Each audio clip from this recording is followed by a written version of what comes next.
This was the first time humans used a telescope to observe Mars, but scientist Jella suddenly noticed flames rising from Mars, as if someone there was firing artillery shells. Upon hearing her discovery, everyone was ecstatic, and the teacher quickly captured the scene Jella had seen. However, due to the underdeveloped technology in the early 20th century, the photos were unclear, so the teacher Kieran eventually concluded that it was just a large-scale volcanic eruption on Mars. Jella also thought it might be the case, but the series of events that followed completely shattered her original perception. That evening, a blue light suddenly lit up outside their house, followed by a violent tremor. Jella and her husband, Galen, quickly rushed outside, only to see a streak of cloud left behind in the sky, clearly indicating that something had fallen from high altitude to the ground. So early the next morning, Jella, her husband, and Kieran followed the direction of the cloud. They entered a forest where a large area of trees had been scorched. In the center of the burned clearing lay a massive meteorite, unlike any ordinary meteorite. This one was enormous, and would vibrate periodically.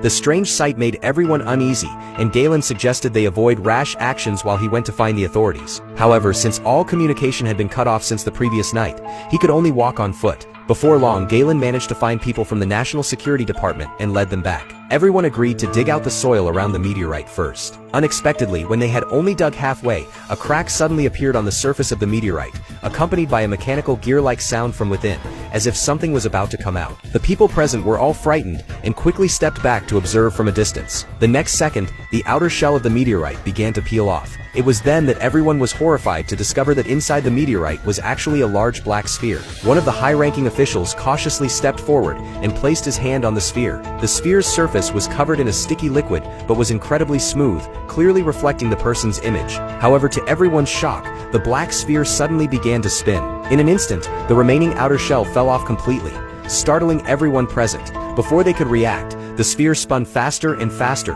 gradually lifting itself 5 meters above the ground. No one had ever witnessed such a scene, and they were all too stunned to move, wanting to see what would happen next. Little did they know, a crisis that could lead to human extinction was already unfolding. The black sphere, after reaching a certain height, stopped rising but instead began to spin wildly, breaking itself apart into countless black fragments.